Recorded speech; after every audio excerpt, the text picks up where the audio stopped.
அல்லாஹ்வின் பேரருள் பெரும் கருணை அல்லாஹ் மாணவர்களையும் அவனை நம்பிய நல்லடியார்களுடைய கூட்டத்தில் மோமின்களாக முஸ்லிம்களாக ஆக்கியவர்களாம் அல்ஹம்துலில்லாஹ். அதிலும் குறிப்பாக அல்லாஹ்வுடைய பிரியமான நபி கண்மணி முஹம்மது ஸல்லல்லாஹு அலைஹி வஸல்லம் அவர்களுடைய அருள் நிறைந்த உம்மத்திலே அங்கத்தினராக ஆக்கி பாக்கியம் நிறைந்த இந்த ஜும்மாவுடைய நாளில் அவனுடைய இல்லத்தில் ஒன்று கூட்டியிருக்கிறார். அல்ஹம்துலில்லாஹ். அன்பான பெரியார்களே, அன்பான சகோதரர்களே, அல்லாஹ்வை உயர்ந்து அல்லாஹ் புகழ் தூதர் கண்மணி முஹம்மது ஸல்லல்லாஹு அலைஹி வஸல்லம் அவர்களால் நம்மீது விதிக்கப்பட்ட ஏவல் விலங்குகள் அனைத்தையும் ஏகமனதாக எடுத்து நடத்த வேண்டும் என்று என்னையும் உங்களையும் அன்போடு வேண்டிக் கொள்கிறேன். அல்லாஹ் தஆலா வழிவகுப்பானாக. ஆமீன் ஆமீன் யா ரப்பல் ஆலமீன்.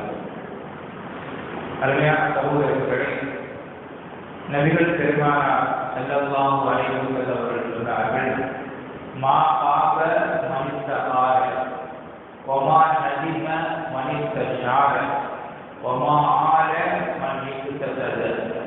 மூன்று விஷயத்தை பெருமானார் ஸல்லல்லாஹு அலைஹி வஸல்லம் சொன்னார்கள். ஒன்று, யார் தன்னுடைய காரியங்களை நலவு வேண்டும் என்று நாடுகிறாரோ, நாடி அல்லாஹ்விடத்திலே நலவை அவர் தேடுகிறாரோ அவர் நஷ்டவாளியாக ஆக மாட்டார். ஒன்று. இரண்டாவது, யார் தன்னுடைய காரியங்களை எதை செய்தாலும் ஒரு ஆலோசனை செய்தவர்கள் செய்கிறார்களோ, ஆலோசனையின் பிரகாரம் நடக்கிறார்களோ, ஊருடைய காரியமோ வீட்டு காரியமோ அல்லது சொந்த காரியமோ எந்த காரியமாக இருந்தாலும் ஒருவர் ஆலோசனை செய்து அவர் செய்தார் என்றால் அவர் கைதேசத்திற்குள் ஆளாக மாட்டார். அதுபோல தன்னுடைய வாழ்க்கையில் ஒருவர் நடுநிலையாக நடந்து கொண்டால் அவர் ஏழ்மையை ஆக மாட்டார். நடுநிலையாக இருந்தால் அடிச்சா மொட்டை வச்சா குழுப்பின்னு சொல்லுவாங்களா இல்லையா, அந்த மாதிரி செலவழித்தாலும் நிறைய செலவழிக்கிறது, செலவழிக்காட்டாலும் கஞ்சத்தனமாக உட்கார்ந்திருக்கிறது. கஞ்சத்தனமாகவும் இருக்கக்கூடாது, அவர் நிறைய செலவழிக்கவும் கூடாது. இரண்டுக்கும் மத்தியில் அவர் ஒரு நடுநிலையை கையாண்டால் அவர் ஏழ்மையாக மாட்டார் என்று நபிகள் பெருமானார் ஸல்லல்லாஹு அலைஹி வஸல்லம் அவர்கள் சொன்னார்கள். சரி, இப்ப இந்த முதல் விஷயம், மா பாபத் மனிதஹார, நலவை நாட்டியவர் அவர் நஷ்டவாளியாக ஆக மாட்டார் என்று சொல்லுவார். நலவை நாடுவதனால் எப்படி நலவை நாடுறது அப்படின்னு கேள்வி. அறிவு இரண்டு வகையான அறிவுகள் இருக்கிறது. ஒன்று படிப்பறிவு, மற்றொன்று பட்டறிவு. படிப்பறிவுக்கு சில சமயங்களில் வேலைகள் இருக்கும், இன்னும் சில நேரங்களிலே பட்டறிவுக்கு அதுக்கு மிகப்பெரிய முக்கியத்துவம் இருக்கும். சில கட்டங்களிலே பெருமானார் ஸல்லல்லாஹு அலைஹி வஸல்லம் அவர்கள் படிப்பறிவாளர்களுக்கு முக்கியத்துவம் கொடுத்திருக்கிறார்கள். வேறு சில கட்டங்களிலே பட்டறிவு உள்ளவர்களுக்கு, அனுபவம் அறிவு உள்ளவர்களுக்கு முக்கியத்துவத்தை நபி ஸல்லல்லாஹு அலைஹி வஸல்லம் அவர்கள் சஹாபாக்கள் கொடுத்திருக்கிறார்கள். சஹாபாக்கள் அனுபவமிக்க சஹாபாக்கள், முன்னோடியான சஹாபாக்கள் இருக்கக்கூடிய காலகட்டத்திலே அவர்கள் எல்லாம் எந்த ஆலோசனை செய்தாலும் என்றால், எந்த காரியத்தை முடிவெடுத்தாலும் ஒவ்வொரு நாளையும் ரலியல்லாஹு தஆலா அவர்கள் பெரும்பெரும் சஹாபாக்களை முன்னிலைப்படுத்துவார்கள். பக்கத்துல இவர் அப்பாஸ் ரலியல்லாஹு தஆலா என்று சொல்லக்கூடிய ஒரு சிறுவர் அவங்களையும் பக்கத்துல உட்கார்ந்துருப்பாங்க. இது பெரியவர்களுக்கு, ஆனா அவங்க பேச மாட்டாங்க, அமைதியாக உட்கார்ந்து இருப்பாங்க. சின்ன பிள்ளைனாலும் பெரியவர்களுக்கு மரியாதை கொடுத்து பெரியவர்கள் முன்னால் பேசுவது ஒழுக்க குறைவு என்பதை விளக்கி அமைதியாக உட்கார்ந்து இருப்பாங்க. அவர்களுக்கு யாராவது ஒரு கேள்வி கேட்டா பதில் சொல்லுவாங்க. சும்மா முந்தி வச்சு முந்திரி கொண்ட மாதிரி பேச மாட்டாங்க. அந்த மாதிரி பழக்கம் அவர்கள் கிடையாது. இப்படி பெரியவர்களெல்லாம் அமர்ந்திருக்கும் அந்த சபையிலே ஒரு சிறுவருக்கு முக்கியத்துவம் கொடுத்திருப்பதை ஏன் சின்ன பையனை கிட்ட உட்கார வச்சிருக்கிறாங்க என்று சில பெரிய சகாபாக்களுக்கு மனதிலே சின்ன ஒரு நெருடல் ஏற்பட்டது. இதை நிரூபிக்க வேண்டும் என்று உமர் நாயகம் ரலியல்லாஹு தஆலா அவர்கள் ஆசைப்பட்டார்கள். சந்தர்ப்பத்தை தேடிக்கொண்டே இருந்தார்கள். ஒரு நாள் ஒரு கேள்வி கேட்டார்கள் சஹாபாக்களிடத்தில். இதா ஜாஅ நஸ்ருல்லாஹி வல் ஃபத்ஹு என்று அல்லாஹ் தஆலா ஒரு வசனத்தை இறக்கியிருக்கிறார். இதா ஜாஅ நஸ்ருல்லாஹி வல் ஃபத்ஹு என்று ஒரு வசனத்தை அல்லாஹ் தஆலா இறக்கியிருக்கிறார். அந்த வசனத்திற்கு என்ன விளக்கம் என்று உமர் நாயகம் ரலியல்லாஹு தஆலா அவர்கள் சஹாபாக்களை பார்த்து கேட்டார்கள். அவர்கள் எல்லாம் சொன்னார்கள், இந்த ஆயத்திலே உங்களுக்கு நபியே நாயகமே உங்களுக்கு வெற்றி வந்து விட்டது, இனி நீங்கள் போர் செய்ய தேவையில்லை, சஹாபாக்களுக்கெல்லாம் நிம்மதி கிடைத்து விட்டது, இனி மக்கள் எல்லாம் கூட்டம் கூட்டமாக இஸ்லாத்தின்பால் சேர்ந்து கொண்டே இருப்பார்கள், உங்களுக்கு நல்வாழ்வு வந்துவிட்டது என்றுதான் இந்த வசனத்தில் அல்லாஹ் தஆலா சொல்கிறான் என்று எல்லா சஹாபாக்களும் பெரும் பெரும் அனுபவமிக்க சஹாபாக்கள் சொன்னாங்க. அப்போ அப்படியே திரும்பி சின்ன பிள்ளையாக இருக்கக்கூடிய இப்னு அப்பாஸ் நாயகம் ரலியல்லாஹு தஆலா அன்ஹு அவர்களை பார்த்து திரும்பி பார்த்தார்கள். அப்பா இப்னு அப்பாஸே, அப்துல்லாஹ் நீ சொல்லுப்பா அப்படின்னு சொன்னாங்க. அவங்க சொன்னாங்க, இந்த வசனத்திலே பெருமானார் ஸல்லல்லாஹு அலைஹி வஸல்லம் வஃபாத்தை பற்றி, மரணத்தை பற்றி, அவர்கள் அல்லாஹ்வை சந்திக்கவிருக்கிறார்கள் என்றும் நம்மை விட்டு பிரிய போகிறார்கள் என்பதையும் உணர்த்தக்கூடிய வசனமாக இந்த ஆயத் இருக்கிறது என்று இப்னு அப்பாஸ் நாயகம் ரலியல்லாஹு தஆலா சொன்னார்கள். இதை சொல்ல கேட்டதும் உமர் நாயகம் சொன்னார்கள், நானும் இதைத்தான் விளங்கி வைத்திருக்கிறேன்.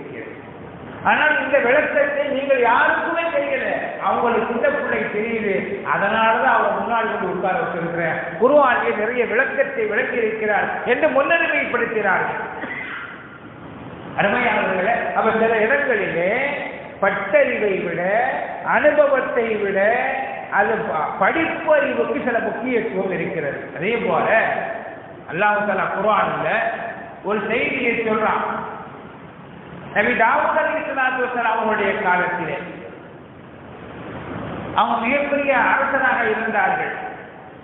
அவங்களும் அரசர் தான். அவங்களுக்கு பிறகு அவங்க மகன் சுலைமான் அலைஹிஸ்ஸலாம் அவர்களும் மிகப்பெரிய அரசராக இருந்தார்கள். ஒரு பஞ்சாயத்து வந்து தாவூத் அலைஹிஸ்ஸலாத்து.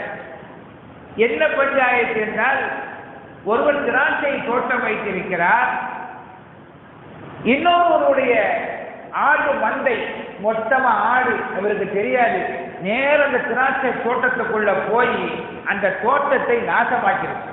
ஆடு போனா என்ன செய்யும், ஆடு வாய் வச்சா எல்லாமே அவுட் ஆகிடும் சொல்லுவாங்க. ஆடு வாய் வச்சது உட்பட செடி வளர்க்காது சொல்லுவாங்களா இல்லையா? அதே போல எல்லாம் உள்ள போய் அந்த திராட்சை தோட்டத்தையே நாசமாக்கிருக்கு. இந்த பிரச்சனை தாவூத் அலைஹிஸ்ஸலாம் வருது. இந்த மாதிரி இவருடைய ஆடு என்னுடைய இதுல வந்து நாசமாக்கிறது, என்ன செய்யறதுன்னு தெரியல, ஆனா எனக்கு பெரிய நஷ்டமாயிடுச்சு அப்படின்னு சொன்னாங்க. உடனே தாவூத் அலைஹிஸ்ஸலாம் அவர்கள் தீர்ப்பு சொன்னார்கள், அப்படியா, இப்ப அவருக்கு பெரிய நஷ்டமாயிடுச்சு, உன்னுடைய ஆட்டை ஃபுல்லா அவங்க கொடுத்துருப்பான்ட்டாங்க.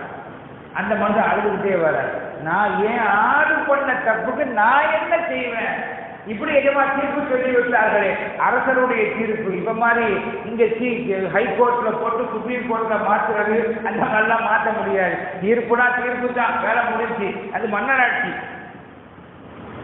அவர் அழுதுகிட்டே வெளியே வராரு. சின்ன புள்ள விளையாடிட்டு இருக்கிறார். சுலைமான் நபி அலைஹிஸ்ஸலாத்து வஸ்ஸலாம் நபித்துவம் கிடைப்பதற்கு முன்பதாக சின்ன பிள்ளை, என்ன வாப்பா அழுதுகிட்டே வரீங்களா, என்ன விஷயம் அப்படின்னு கேட்கிறாங்க. எங்க வாப்பாட்ட போயிட்டு வரீங்க, மந்தத்தை போயிட்டு வரீங்க, சிரிச்சுக்கிட்டு வரணும், சந்தோஷமா வரணும், அழுதுகிட்டே வரீங்களே. தம்பி, எங்களுக்குள்ள இந்த மாதிரி ஒரு பிரச்சனை, எங்களுக்குள்ள இந்த மாதிரி ஒரு பிரச்சனை, நான் உங்க வாப்பா இப்படி தீர்ப்பு சொன்னாங்க, எனக்கு பெரிய நஷ்டம் ஆயிடுச்சு அப்படின்னு சொன்னாங்க. அப்படியா, கொஞ்சம் பொருள் உள்ள வாங்க கூட்டு வர்றாங்க. நேரம் வாப்பாட்ட போய், வாப்பா உங்க தீர்ப்பு கொஞ்சம் பரிசீலிக்கல, நாட்டாம தீர்ப்பை மாற்றி சொல்லுன்னு சொல்லல, உங்க தீர்ப்பை கொஞ்சம் பரிசீலிக்கலாமே என்று பண்பாக சொன்னார்கள். இல்லப்பா, எனக்கு இதை தவிர வேற தீர்ப்பு தெரியலையப்பான்னு சொன்னாங்க. இதை தவிர எனக்கு வேற தீர்ப்பு தெரியலையப்பா. அப்படியா, நான் ஒரு தீர்ப்பு சொல்லட்டுமா? இப்படி யாரு கேட்கிறா? சுலைமான் நபி அலைஹிஸ்ஸலாத்து வஸ்ஸலாம் கேட்கிறாங்க, சின்ன பிள்ளை. சொல்லுப்பாங்க சொன்னாங்க, இவருடைய ஆட்டுக்கு சொந்தக்காரர் வயலுக்கு சொந்தக்காரத்தை கொடுத்துடணும் நீங்க சொன்ன மாதிரியே. ஆனால் நீங்க சொன்ன மாதிரி கொடுக்க முடியாது. எது வரைக்கும் வைக்கலாம்? இந்த ஆட்டுக்கு சொந்தக்காரரு அந்த வயலை, அந்த தோட்டத்தை அவர் செப்பனிட்டு அதை சரி செய்து இப்ப எந்த நிலையில இருக்குதோ இந்த நிலை வரைக்கும் அவர் கொண்டு வரணும். இப்ப என்ன நிலையில இருந்துச்சோ அதே நிலைக்கு அவர் கொண்டு வர்றது வரைக்கும் அந்த தோட்டத்தை இவர் பராமரிக்க வேண்டும். அது வரைக்கும் இவருடைய ஆடுகள் எல்லாம் தோட்டக்காரர்களிடத்திலே சென்றுவிட வேண்டும். அவர்தான் பராமரிக்கணும். ஆட்டுடைய செலவினங்களுக்கு அவர்தான் பொறுப்பு. அதே போல ஆட்டில் இருந்து வரக்கூடிய லாபத்திற்கு அது அவருக்கு சொந்தம். யாருக்கு சொந்தம்? ஆட்டுக்காரருக்கு இல்ல, தோட்டக்காரருக்கு சொந்தம் என்று சொன்னாங்க. இந்த தீர்ப்பை கேட்ட ரெண்டு பேருமே யாருக்கே பாதிக்கு இல்லையே, என் தோட்டம் எனக்கு தான் சொந்தம், கொஞ்ச நாளுக்குள்ள அவர்கிட்ட இருக்கட்டும், பிரச்சனை இல்லை, சந்தோஷமா சொன்னார்கள். உடனே சுலைமான் அலைஹிஸ்ஸலாம் இந்த தீர்ப்பை கேட்டு தாவூத் அலைஹிஸ்ஸலாம் ரொம்ப சந்தோஷப்பட்டாங்க. அல்லாஹ் குர்ஆனில் சொல்றான், ரெண்டு பேருக்கும் தீர்ப்பு சொல்லக்கூடிய ஆற்றலை நான் கொடுத்திருந்தேன். சுலைமான் இந்த விஷயத்தை அனுபவமிக்க தாவூத் அலைஹிஸ்ஸலாம் அவர்களை விட அறிவிலே சிறந்த சுலைமான் அவங்க சிறப்பு இல்லைன்னு சொல்லக்கூடாது. ரெண்டு பேர் அல்லாஹ்வோட சிலர்களை அறிவிலே சிறந்தவர்களை முன்னுரிமைப்படுத்த வேண்டும் என்பதற்காக வேண்டி, படிப்பறிவுகளை முன்னுரிமைப்படுத்துவதற்காக நான் சொல்றான். நான் இதை விளக்க செய்தேன் சுலைமான் நபிக்கு. அவர்கள் விளக்கி தீர்ப்பு சொன்னார்கள். தாவூத் அலைஹிஸ்ஸலாமும் சந்தோஷப்பட்டாங்க. உடனே அவங்க, நான் தான் தலைவர், நான் தான் நீதிபதி, நான் தான் மன்னர், நான் சொல்றேன் சட்டம் அப்படின்னு கொண்டு நினைக்கிற நல்ல தீர்ப்பை யாரு சொன்னாலும் கேட்டுக்கொள்ள வேண்டும். அவர் பெரியவர் சிறியவர் என்பதல்ல, சிறியவர் சொன்னாலும் ஏற்றுக்கொள்ள வேண்டும் என்பதற்காக வேண்டி ஒத்துக்கொண்டார்கள். ஒத்துக்கொண்டு அந்த தீர்ப்பையே சுலைமான் நபி அலைஹிஸ்ஸலாம் சொல்லலாம். அவர்கள் சொன்ன தீர்ப்பையே தாவூத் அலைஹிஸ்ஸலாம் திருப்பி சொல்லி அனுப்பிட்டாங்க. இதுபோல நிறைய நிகழ்வுகள் நடந்திருக்கிறது. பெருமானார் ஸல்லல்லாஹு அலைஹி வஸல்லம் காலத்தில் பொழுது போல நடந்திருக்கு. ஸல்லல்லாஹு அலைஹி வஸல்லம் நபி தானே, ஸல்லல்லாஹு அலைஹி வஸல்லம் நபி. அல்லாஹ் குர்ஆனில் சொல்றான், அல்லாஹ்வும் ரசூலும் ஒரு முடிவை செய்துவிட்டால் அதை மாற்றுவதற்கு யாருக்கும் அனுமதி கிடையாது. இதா ஸல்லல்லாஹு வ ரசூலுஹு அம்ரன் யகூல் லஹுல் ഖിയറതു மின் அம்ரிஹி. அல்லாஹ்வும் ரசூலும் ஒரு தீர்ப்பை சொல்லிவிட்டால் அந்த தீர்ப்பை மாற்றுவதற்கு யாருக்கும் உரிமை இல்லை என்று அல்லாஹ் தஆலா குர்ஆனிலேயே சொல்றான். ரசூலுல்லாஹ் சொன்னா சட்டம்தான், இதுக்கு மேல யாரும் சொல்ல முடியாது. நம்ம ஊர்களில் சொல்லுவோம், அந்த பிரச்சனை என்னப்பா ஆச்சு அப்படின்னு கேட்டா நம்ம என்ன சொல்லுவோம்? அல்லாஹ்வுக்கும் அவருக்கும் நாங்கள் விழிச்சோம், யாருக்கும் தெரியாது. ஏன் ஏமாத்தலாங்கிறத சொல்லாம வேற வார்த்தையை போட்டு சொல்லுவோம். நம்ம ஏமாத்துறதுக்கு வேற வார்த்தை என்ன அல்லாஹ்வுக்கும் தெரியும், அல்லாஹ்வை அறிஞ்சவன். இப்போ இன்ஷா அல்லாஹ் இந்த மாதிரி வார்த்தைகளை அல்லாஹ்வை எங்கெல்லாம் பயன்படுத்துவோம்னு சொன்னா நம்முடைய பழக்கத்தை உண்மையை நியாயமா பயன்படுத்துறோமா, எகராஜா பயன்படுத்துறோமா இல்லை, சரி அவன் ஏமாத்துறான்னு சொல்ல வெக்கப்பட்டு அல்லாஹ் மேல படியை போட்டு போயிடுவோம். நம்ம பழக்கம் ஏமாத்து இதெல்லாம் லேசாக சொல்லக்கூடாது. நம்ம ஊர்களில் பழக்கம் இருக்கு, அல்லாஹ்வுக்கும் அவருக்கும் வெளிச்சம் அப்படின்னு சொல்லுவோம். இதே போல பழக்கம் நேற்று இன்னைக்கு இல்லை, முற்காலத்திலேயே இருந்துச்சு. என்னப்பா இந்த காரியம் நடக்கணுமே, சரி அல்லாஹ்வும் அவரும் நாடணும் இல்லை, அல்லாஹ்வும் குறிப்பிட்ட நபரும் நாட வேண்டும் என்று சொன்னாங்க. இது ஒரு யூதன் பார்த்தான், இந்த வார்த்தையை பார்த்துட்டு, வார்த்தைக்கு என்ன அர்த்தம்? முதல்ல அல்லாஹ் நாடணும், அதுக்கு பிறகு இவன் நாடணும். முதல்ல அல்லாஹ் கையில் இருக்குது, அல்லாஹ் செய்ய நினைக்கணும். அது இவனுக்கும் அந்த உரிமை இருக்குதா இல்லையா? அந்த கசுபு கல்கன் இருக்கிற அந்த தாலிமுக்குள்ள போக வேண்டாம். அப்ப ரெண்டு பேரும் அல்லாஹ்வும் நாடணும் இவரும் நாடணும் என்று சொல்லுவாங்க. இந்த வார்த்தையை கேட்டு, இந்த வார்த்தை சாதாரண ஒரு வார்த்தை, இந்த வார்த்தையை கேட்ட ஒரு யூதன், என்ன இந்த வார்த்தையில் உங்க நபி சிரித்து வைக்கிறாரு, உங்க நபி சிரித்து வரலப்பா, உங்க நபியுடைய வார்த்தையில சிரித்து வருதுன்னு சொல்லிட்டு ஒரு சஹாபிட்ட சொல்லிட்டாங்க. அந்த சஹாபி ஆமா சொல்றது நியாயம் தானே, நபியோட வார்த்தை சிரித்து இருக்காது, ரசூலுல்லாஹ்ட்ட போறாங்க. யார ரசூலுல்லாஹ் நீங்க இப்படி சொன்னீங்க, இந்த வார்த்தையில இப்படி பிடிச்சிட்டானே அப்படின்னு சொன்னாங்க. ஆமா அவன் பிடிச்சது நியாயம் தான்ப்பா. ரசூலுல்லாஹ் நபி, வேதம் கொடுக்கப்பட்ட நபி, நபிமார்களுக்கெல்லாம் தலைவர், அவங்க சொல்லிட்டா மாற்றுக்கிறதுக்கு இடம் கிடையாது, அப்பவே ஏற்பட்ட நபி. அவங்க என்ன சொன்னாங்க, அந்த வார்த்தையில இப்படி ஒரு சில திருத்த செஞ்சுக்கலான்னு சொன்னாங்க. மாஷா அல்லாஹ் சூப்பர், பிறகு இவர் நாடும் பிறகுங்கிற இந்த வாவு வச்சாலே அந்த அர்த்தம் வந்துடும். அவன் தவறாக விளக்கிக் கொண்டான் சில வார்த்தைகளை, இரண்டு பொருள்படக்கூடிய வார்த்தைகளை கொஞ்சம் மாற்றி அர்த்தம் வச்சுட்டாங்கன்னா பெருமானார் ஸல்லல்லாஹு அலைஹி அவர்களே அந்த வார்த்தையை ஏற்றுக்கொண்டார்கள். சொல்லுவது யூதன் தானே என்று கூட பார்க்கவில்லை, சொல்லுவது யூதர் என்று பார்க்கவில்லை, அவர் ஈமானே கிடையாது, அப்படிலாம் பார்க்கல. சொல்லக்கூடிய வார்த்தை நியாயமான வார்த்தை, ஏற்றுக்கொண்டார்கள் ஸல்லல்லாஹு அலைஹி வஸல்லம். அப்போ ஸல்லல்லாஹு அலைஹி வஸல்லம் கூட சில மக்கள் சொல்லும் பொழுது அந்த வார்த்தையை ஏற்றுக்கொண்டிருக்கிறார்கள். இதே போல அபூபக்கர் நாயகத்துடைய காலத்துல ஒரு சம்பவம் நடக்குது. இதெல்லாம் நம்ம நிர்வாகத்தில் இருப்பவர்கள் தெரிந்து கொள்ள வேண்டிய சில காரியங்கள். அபூபக்கர் நாயகத்துடைய காலத்துல ஒரு சம்பவம், 2 பேர் வர்றாங்க. அபூபக்கர் நாயகத்துல அமீருல் மோமின் அவர்களே, கலீஃபா ரசூலுல்லாஹுடைய கலீஃபா அவர்களே, எங்க வீட்டுக்கு பக்கத்துல ஒரு பொது சொத்து கிடக்கு. எங்க நிலம் கிடையாது, எங்க நிலம் கிடையாது, பொது நிலம் இருக்கு. அது மொத்தம் அது வக்ஃபு சொத்து அந்த மாதிரி கிடக்கு. அந்த இடம் எந்த விவசாயம் செய்ய முடியல, ஒன்றும் செய்ய முடியாம ஒரு தரிசு நிலமாக ஒன்றுக்காவாத நிலமா கிடக்குது. அந்த இடத்தை நாங்க அண்ணன் 2 பேருமா சேர்ந்து அதை கொஞ்சம் சரி செஞ்சு அதை கொஞ்சம் பட்டி பார்த்து அந்த நிலத்தை நாங்கள் பயன்படுத்தி கட்டுமான்னு கேட்குறாங்க. யாரு? 2 பேர் அபூபக்கர் நாயகத்துல சபையில இருக்கும்போது கேட்குறாங்க. அபூபக்கர் நாயகம் உடனே கூட இந்த சஹாபாக்கள்கிட்ட கேட்குறாங்க, இவர் என்னமோ சொல்றாங்கப்பா, என்னப்பா செய்யலாங்கிறாங்க. ஆமா இதுமான சொல்ல சரிதானே மக்கள் சொல்றான். சஹாபாக்கள் பெரிய சஹாபாக்கள், சாமானியமானவர்கள் இல்லை, பெரும் சஹாபாக்கள். ஒன்றுக்கு வாகாத நிலம், யாரும் அதை பயன்படுத்த முடியல, ஒன்று விளையல. அந்த 2 பேரும் சரி செய்யறன்னு சொல்றானா இல்லையா, அதனால செய்யட்டுமே, அவனால பயன்படுத்தி கட்டுவேன், யாருக்கும் பயன்படாம போகக்கூடாது இல்லை அப்படின்னு சொன்னாங்க. உடனே அவ்வளோ சரி பண்ணிக்க 2 பேரும் வச்சுக்கோங்க. ஆனா ஒரு நிபந்தனை. என்ன நிபந்தனை? இந்த சபையில உமர் இல்லப்பா, உமர் நாயகம் இந்த சபையில உமர் இல்லை, அவங்களுடைய ஒப்புதலும் தேவை, அதனால அவங்கள்ட்ட போய் சொல்லி கையெழுத்து வேண்டுவாங்கன்னு சொல்லிட்டாங்க. யார் சொல்றா?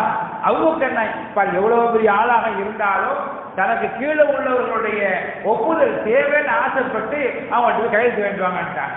இவங்க நேரம் உமர் நாயகத்துல போலாம், சம்பவத்தை சொன்னாங்க. அது எப்படி போது வர்ற நேரம் வந்துட்டாங்க. உமர் நாயகம் அபூபக்கர் நாயகத்துல வர்றாங்க.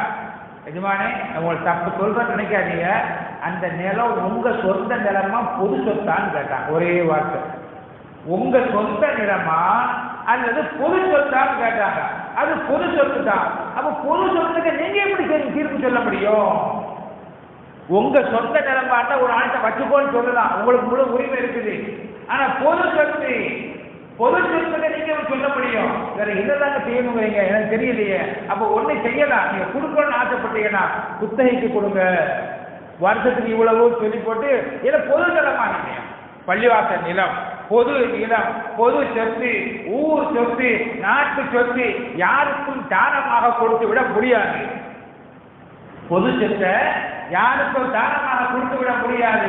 அதனால குத்தகைக்கு வேணா கொடுங்க என்று உமர் நாங்க சொல்றாங்க. உடனே அவங்க இப்படி அழகான நிலத்தை சொல்லிட்டீங்களே அப்படின்னு சொல்லிட்டு அந்த சட்டத்தையே தீர்ப்பாக சொன்னார். அவங்க பொது பாருங்க, பெரியவர்கள் தான், பெரியவர்களாக இருந்தாலும் சிறியவர்கள் சொல்லும் போது அந்த சட்டத்துக்கு அப்படியே கட்டுப்படுறாங்க. சில அனுபவம் மட்டுமல்ல, அவங்க படித்த அறிவு பட்டறிவு 2 பேர் கொடுக்கப்பட்டவர்கள். இந்த நிறைய நிகழ்வுகள். உமர் நாயகம் காலத்துல வேறொரு பிரச்சனை எழும்புது. என்னன்னு சொன்னா, இப்ப நம்ம ஊர்கள்ல ஒரு கட்டத்துல வரதட்சணை நிறைய வேணும்னு கேட்டாங்க. போச்சு நகை, இப்பவும் அது இருக்கிற செய்தி, நகை அவ்வளவு வேணும், காசை விட்டுட்டாங்க. காசு தானே வரதட்சணை பொறுமை, இப்ப நகை மட்டும் வரதட்சணை இல்லையா, வேற என்னமோ அப்படின்னு சொல்லிட்டாங்க. காசு நகை எல்லாம் ஒண்ணுதான். அதுக்கு சொன்னோம்னா அதை விட்டு போட்டு எங்களுக்கு வேற நீங்க மனையா எழுதி கொடுத்துருங்க, சொத்தா கொடுங்க, இது வரதட்சணை இல்லைன்னா சொன்னாலும் சொல்லுவாங்க. ஏதோ ஒன்று நடக்குது. ஆனா அந்த காலத்துல என்ன பிரச்சனை இருந்துச்சு அப்படின்னு சொன்னா, பெண்கள் அவங்க இஷ்டத்துக்கு மகள் கேட்க ஆரம்பிச்சாங்க. மகள் அது சொல்லக்கூடாது சில விஷயத்தை வெளியே சொன்னா மாட்டிக்கிறோம். இப்ப ஏற்கனவே காலம் பிறந்துட்டு வருது. குடும்ப தலைவர்கள் இருந்ததுக்கு தலை வீண் ஆகி போச்சு. இப்ப அவங்க தான் தலைவராக இருக்கிறாங்க. ஏன்னா ரேஷன் கார்டில் கூட நம்ம போட்டோலாம் தூக்கிட்டாங்க. ரேஷன் கார்டில் ஃபுல்லாக நம்ம போட்டோ தூக்கியாச்சு. இப்போ அவங்க போட்டோ தான் இருக்குது. அரசாங்கத்தினுடைய எந்த பதிவுகளும் நம்ம போட்டோ கிடையாது, நம்ம பேர் கிடையாது, எல்லாம் அவங்க பேர் தான் வச்சிருக்கிறாங்க. அது நம்ம தப்புன்னு சொல்லலை. ஒரு வகையில் என்னமோ அந்த நிலைக்கு தள்ளப்பட்டுட்டோம். நாம ஊர்ல இருக்கிறது இல்லை. ரேஷன் கார்டில் கைரேகை வைக்கிறதுனாலும் தெரியலாம். நம்மளாம் என்னைக்காக ஒரு நாளைக்கு போவோம். அவங்க தான் எப்போ கூப்பிட்டாலும் வீட்டில் இருக்கிறாங்க. இல்லை தரசிகள், அதனால அவங்க கைரேகை வச்சுட்டு வர்றாங்க. அப்படி ஒரு நிலைமை இருக்குது. அதை ஒன்றும் சொல்லவும் முடியல, ஆனால் சொல்லாமல் இருக்கவும் முடியல. இப்படிப்பட்ட நிலைமைலாம் இருக்கிறோம். அந்த காலத்துல என்ன பிரச்சனை இருந்துச்சு அப்படின்னு சொன்னா, பெண்கள்லாம் மகர் கேட்டாங்க. கல்யாணம் முடிக்கணுமா, நீங்க எங்களுக்கு இவ்வளவு ஆணம் தரணும், அவ்வளவு ஆணம் தரணும் அப்படின்னு கேட்டாங்க. உமர் நாயகம் சபையை கூட்டிட்டாங்க. இதெல்லாம் ஓவரா போகுது. ஏன்னா பெண் குமர்கள் இப்ப நம்ம ஊர்களில் இப்ப பெண் குமர்லாம் கிடைக்கல, என் பொண்ணே கிடைக்க மாட்டேங்குது. பெண்கள் கழிக்க ஆரம்பிச்சிட்டாங்க. மாப்பிள்ளைக்கு 2 டிகிரி இருக்கா, இன்னும் கொஞ்சம் 3வது டிகிரி இருக்கா, அது மட்டும் என்ன கேட்கறாங்க, அவர் வேலை பார்க்கறாரா, வெளிநாட்டு கூட்டிகிட்டு போவாரா, அங்கவே ராணி மாதிரி வச்சு பாதுகாப்பார், அப்படிலாம் நிறைய கேள்வி கேட்க ஆரம்பிச்சிட்டாங்க. அந்த நிலைமை அப்படி திருப்பி வர்ற மாதிரி தெரியுது. அவங்க உமர் நாயகம் காலத்துல பெண்கள்லாம் அவங்க மானாங்கரியமா கண்ணாமுடன் மகர் கேட்க ஆரம்பிச்சாங்க. உமர் நாயகம் சொன்னாங்க, பெருமானா ஸல்லல்லாஹு அலைஹி வஸல்லம் காலத்துல 400 திர்ஹம் ஹைலிஸ்டா, 400 திர்ஹம் 400 வெள்ளி காசுகள் வரைக்கும் அவங்க மகரா கொடுத்துருக்கிறாங்க. 400 வெள்ளி காசு ஹைலிஸ்டா கொடுத்தது. அதனால அவ்வளவுதான் கொடுக்கணும். அதுக்கு மேல நீங்க மகர் கேட்கறத முறை இல்லை. நிறைய பேர் மகர் கொடுக்க முடியாம ஆண் குமர்கள் தவித்துக் கொண்டு இருக்கிறார்கள், கஷ்டப்பட்டு இருக்கிறாங்க. இன்னைக்கு அதே நிலைமை வந்துருச்சு. என்னவா, வேலை இல்லையா, மாப்பிள்ளை வெளிநாட்டுக்கு போனா தான் பொண்ணு கொடுப்பாங்களாம். மாப்பிள்ளைக்கு நல்ல வேலை இருக்கணுமா, 1 லட்சம் ரூபாய் சம்பளம் வேணுமா, அந்த மாதிரி தான் பொண்ணு கொடுப்பாங்களாம். மாப்பிள்ளைக்கு சொந்த ஊர் இருக்கணுமா, அப்படிதான் பொண்ணு கொடுப்பாங்க. இப்ப நிலைமை மாறி போச்சு, இருக்கா இல்லையா? அதனால மாப்பிள்ளைகளுக்கு பொண்ணு கிடைக்காம பெண் குமர்கள் இருந்த காலம் போய் ஆண் குமர்கள் தவிச்சுக்கிட்டு இருக்கு. எல்லாம் குர்ஆன்ல சொல்லிட்டாங்க தெளிவா. வாக்கிபுல் அயாமா மின்கும் வசாலிஹீன மின் இபாதிக்கும் இமாயிக்கும் ஏழைகளாக இருந்தாலும் நீங்க கல்யாணம் முடிச்சு வைங்க. ஏழை ஒண்ணும் இல்லைங்களை விடாதீங்க, கல்யாணம் முடிச்சு வைங்க. கல்யாணம் முடிச்சு வச்சீங்கன்னா அல்லாஹ் தஆலா அவனுடைய கருணையை கொண்டு செல்வந்தர்களாக ஆக்குவான். அவன் தக்வா செஞ்சா போதுமானது. தக்வா செஞ்சா திருமணத்திற்கு பிறகு நிறைய பேருக்கு பரக்கத்து கிடைக்கும். உண்மையில கிடைக்கத்தான் செய்யும், கிடைக்காம இருக்கட்டும். ஏன்னா அதனால நிறைய பேர் பயப்படுறாங்க. இந்த ஆயத்தை வச்சு உமர் நாயகம் செய்து சொல்றாங்க, அஜபன், சில பேர் காசு இல்லைன்னு கல்யாணம் முடிக்காம இருக்கான், சில பேர் சொந்த வீடு கல்யாணம் முடிக்காம இருக்கான், சில பேர் இந்த காசு பிரச்சனைய முன்னுரிமை வச்சு கல்யாணம் முடிக்காம இருக்கிறாங்க. அவங்களெல்லாம் பார்த்தா எனக்கு ஆச்சரியமா இருக்குது. அல்லாவே சொல்லிட்டான், ஏப்பா நீங்க குர்ஆன் ஆயத்தை நம்ப மாட்டீங்க என்று உமர் நாயகம் ரலியல்லாஹு தஆலா அன்ஹு சொல்றாங்க. அப்ப இருக்கட்டும், உமர் நாயகம் காலத்துல பெண்கள் எல்லாம் மகர் நிறைய கேட்க ஆரம்பிக்கும் போது உமர் நாயகம் சொன்னாங்க, அவ்வளவு பெரிய ஜனாதிபதி, அரபு மாகாணத்தை ஆண்ட ஜனாதிபதி, அவங்க சொன்னாங்க, அதனால 400 திர்ஹத்துக்கு மேல பெண்கள் கேட்கக்கூடாது அப்படின்னு சட்டம் சொன்னாங்க. நியாயமானதாங்க. உடனே சஹாபாக்கள் எல்லாருமே இதுமா நீங்க சொல்றதா சரி, நம்ம ஊர் நிலைமைகளை பார்க்கிறாங்க, அவங்க சொல்றதா சரி என்று ஒத்துக்கிட்டாங்க. ஒரு கிழவி மெம்பர் வந்து கீழே இறங்கிட்டாங்க. சொல்லி முடிச்சு இறங்கினோன்னே அஸ்ஸலாமு அலைக்கும் அப்படின்னா, என்ன நீங்க எப்படி 400 குறிப்பிட்டீங்க, அல்லாஹ் ரசூல் சொல்லாத ஒண்ணு 400 நிர்ணயிக்க நீங்க யாரு சொல்லுவாங்களா? அல்லாஹ்வே குர்ஆன் சொல்றான், வாதுன் நிசா சதுகாத்திகின நிஹிலா, பெண்களுக்கு அவருடைய மகர் தொகைகளை குவியலா கொடுங்கள் அல்லாஹ் சொல்றாங்க. நீங்க 400 நீங்க சொன்னீங்க, ஒரு குவியல 400 தான் இருக்குமா? அல்லாஹ் குவியலால கொடுக்கலாம்னு சொல்றாங்க அப்படின்னு சொன்னதோட உமர் நாயகம் ரலியல்லாஹு தஆலா, ஏமா நீ சொல்றது சரிதாம்மா அப்படின்னு திருப்பி மெம்பர்ல ஏறிட்டாங்க. ஏறி இல்ல 400 சொன்ன சட்டத்தை வாபஸ் எடுத்தாங்க. பெண்கள் கேட்கலாம் சொல்லி இறங்கிட்டாங்க.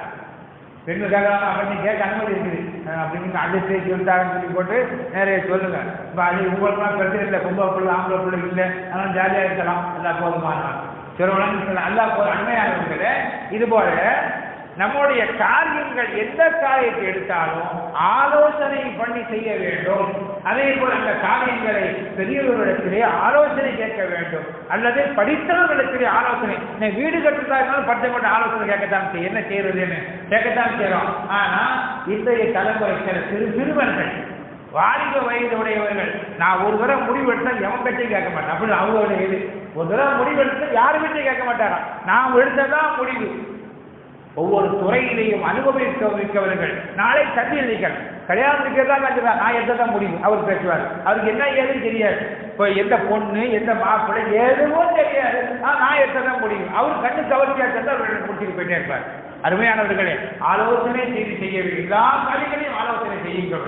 ஆலோசனை செய்தவர்கள் அவர் கை செய்யப்பட மாட்டார்கள். அதே போல இஸ்திகாரா என்று சொன்னால் அல்லாஹ் நலவை குறுன்னு சொல்லணும். அதே போல அல்லாஹ்விடத்தில் நாளைக்கு அவர் முடிவு செய்ததற்கு பிறகு மாற்று கருத்து நல்ல முடிவுகள் கிடைத்தது என்றால், ஒரு முடிவு பண்ணியாச்சு, கல்யாணம் இப்படிதான் நடத்தணும் முடிவு பண்ணிட்டோம், அடுத்த ஒரு புது தகவல் வருது, புதுசான செய்தி கிடைத்தால் அதுக்கு போதும் நம்மளை மாற்றிக்க வேண்டியதுதான். இல்லை நாங்கள் முடிவெடுத்துட்டோம், அல்ல ஜமாத்தில் நாங்கள் முடிவெடுத்து நல்ல காரியத்தை மாற்ற வேண்டியதுதானே. நாங்கள் குடும்பத்தில் கூடி முடிவெடுத்துட்டோம், அதுக்கு அதில் நாங்கள் எடுத்ததான் முடிவு. ஏன்னா குர்ஆன் ஹதீஸுக்கு இவர் மேலே உள்ளவங்க இல்லை, அந்த மாதிரி முடிவு எடுக்கக்கூடாது. அருமையானவர்களே, இதுதான் இஸ்திகாரா. திருமணா சொல்லாலை சொன்னார்கள், இஸ்திகாரா செய்தவர்கள், நலவை நாடியவர்கள், நலவை நாடக்கூடியவர்கள், தன்னுடைய காரியங்கள் நலவு நடக்க வேண்டும் என்று ஆசைப்படக்கூடியவர்கள், அந்த நலவுக்காக வேண்டி தன்னுடைய முடிவுகளை மாற்றியவர்கள் அவர்கள் கை செய்யப்பட மாட்டார்கள். அவர்கள் நஷ்டமாரியாக ஆக மாட்டார்கள். ஆலோசனை செய்யக்கூடியவர்கள் நாளை வருத்தப்பட மாட்டார்கள். அதுபோல தன்னுடைய செலவினங்களிலே யார் நடுநிலையை கையாளுகிறார்களோ, நிறையவும் செலவழிக்கல, ஓவரா நிறைய குறைய எதற்கு அடையாளம், நிறைய குறையாங்கிறது அடையாளம் என்ன அப்படின்னு கேட்டா, மார்க்கம் எதை அனுமதிக்கிறோ அந்த அளவுக்கு தான் செலவு செய்ய வேண்டும். மார்க்கம் எந்தெந்த காரியங்களை அனுமதிக்கவில்லையோ, அனுமதிக்காத காரியங்களிலே செலவழிப்பது எல்லாமே வீண் செலவு தான். இன்னொரு செய்தி என்னன்னு சொன்னா, அளவுக்கு மிஞ்சிய வருமானம் வந்தால் அளவுக்கு மிஞ்சிய தேவையில்லாத செலவுகள் வரும். சின்ன பையன்களுக்கு சின்ன வயசுலேயே 1 லட்ச ரூபாய் சம்பளத்தை கொடுத்துட்டோம்னா அவன் தப்பான வழியில் செலவழிக்க ஆரம்பிச்சுவான். நிறைய பேர் தான் நடக்குது. நல்லா இருக்கிற வீடை இருந்து கட்டுவாங்க, தேவையில்லை நல்லா இருக்கு, இவருக்கு சம்பளம் நிறைய வருதான், ஆனால் வீட்டை வம்புக்கு வீட்டை மாற்றுவாங்க.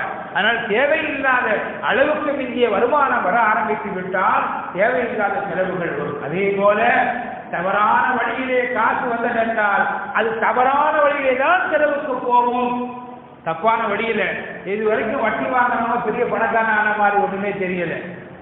லஞ்சம் வாங்கி பிழைக்கிறவன் கடைசி வரைக்கும் பிச்சைக்காரதான் இருக்கானே ஒழிய, லஞ்சம் வாங்கி நிறைய சம்பளமும் நிறைய இருக்குது, செம்பளமும் நிறைய வருது, ஆனால் எங்க பணக்காரனா ஆன மாதிரியே தெரியல, கடைசி வரைக்கும் பிச்சை எடுத்துக்கிட்டே இருக்கான். ரிட்டேர்ட் ஆகிறதுக்கு முதனா கூட பிச்சை எடுக்கிறான். நல்லா பாதுகாக்கணும் அருமையானவர்களே. அதனால தவறான வழியிலே வருமானம் வந்தால் அது தவறான வழியிலே தான் செலவழியும். அதே போல நம்முடைய அளவுக்கு மிஞ்சிய, நம்முடைய தேவைக்கு மிஞ்சிய வருமானம் வந்தால் அல்லாஹ்வை பயப்படணும், அல்லாஹ் அழுவணும். அல்லாஹ் என் தேவைக்கு மிஞ்சி வருது, என்ன தப்பான வழியை செலவழிச்சிடக்கூடாது என்று அல்லாஹ்விற்கு அழணும். ஹலாலான வருமானத்தை அல்லாஹ்விடத்தில் கேட்கணும், ஹலாலான காரியங்கள் அல்லாஹ்விடத்தில் கேட்க வேண்டும். அல்லாஹ் மனைவர்களையும் நல்லவர்களாக சாதிகளாக ஆக்கிடுவாராக. வாக்கு தாவாவும் அல்ஹம்துலில்லாஹி ரப்பில் ஆலமீன். அஸ்ஸலாமு அலைக்கும்.